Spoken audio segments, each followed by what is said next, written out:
पटना में 10 करोड़ मुसलमानों ने जुटान करके और बताने का काम किया कि वक्फ बिल जो है वह हमारे पक्ष के नहीं है और हमारे साथ धोखा हो रहा है।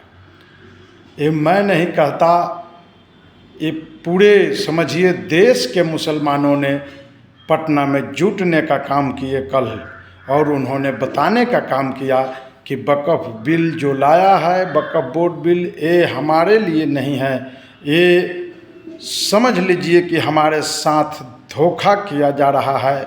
और पहले जब वक्फ बिल लाया गया तो खास करके जो है अदर समाज ने बहुत खुशी जताया था कि अच्छा हो रहा है, लेकिन आप समझ लीजिए मठ और मंदिर का जो जगह है, जहाँ भी गरीब बसे थे या मठाधीश बसा दिया करते थे, अब उस पर हक जो है खास करके सरकार का रह गया। सरकार का रवैया ठीक नहीं है किसी के प्रति, आप समझ सकते हैं, क्योंकि सरकार ने मठ और मठाधीश जो इस मठ और मंदिर में रहेंगे पुजारी, उनका कोई हक उस पर नहीं रहा, वो कहीं से भी वहाँ कुछ भी नहीं कर सकते हैं।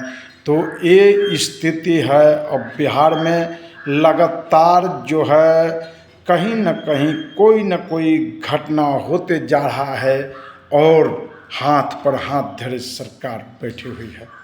जिस तरह से अब वोटर लिस्ट वाला जो मामला आया है, खास करके बीएलओ को समझाया है, या आप लोग बीएलओ से समझिए, ये रजिस्ट्री पेपर तक लाने का काम किया है कि जिनके नाम से रजिस्ट्री होगा वो वोटर लिस्ट में रहेंगे। ये स्थिति है। 10 ऑप्शन हालांकि दिया गया है, लेकिन आप समझ सकते हैं कि जो बच्चे पढ़ रहे हैं, जिनके पूर्वज के ज़मीन है, उनके नाम से ज़मीन कहाँ आएगा।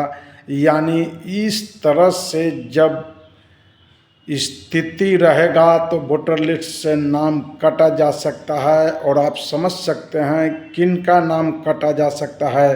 मध्य वर्ग के जो लोग हैं उनका वोटर लिस्ट से नाम काटा जाएगा और वो कहीं का नहीं रह जाएंगे। सरकार जो है बहुत बड़ा षड्यंत्र रच कर और गरीबों के साथ धोखा करने जा रही है। जो लोग हिंदू, मुस्लिम और मठ मंदिर में जो फंसे हुए हैं, वो खास करके इस चीज़ को समझ ले कि एक एक इंच जो है सरकार ने अपना मंसूबा जो है गलत दिखाने का काम किया है और अपना मंसूबा पेश कर दिया है।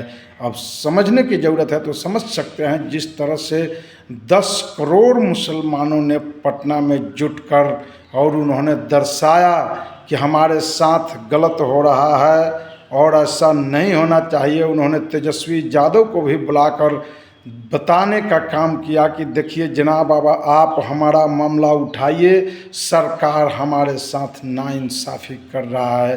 वक्फ बोर्ड बिल में जिस तरह से धांधली किया गया है, चुपीते बिल को लाया गया, यह हमारे लिए एक धोखा है और हम धोखा के सिवाय कुछ नहीं कर सकते हैं।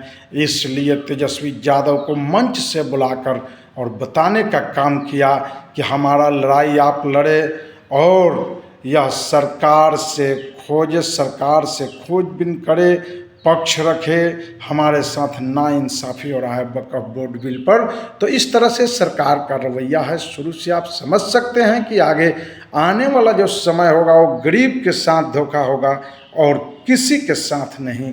ये चीज़ को आप समझ ले। तो आप देख रहे हैं जेपी क्रांति ऑफिशियल, साहेबगंज देवरिया, मैं जयप्रकाश झा।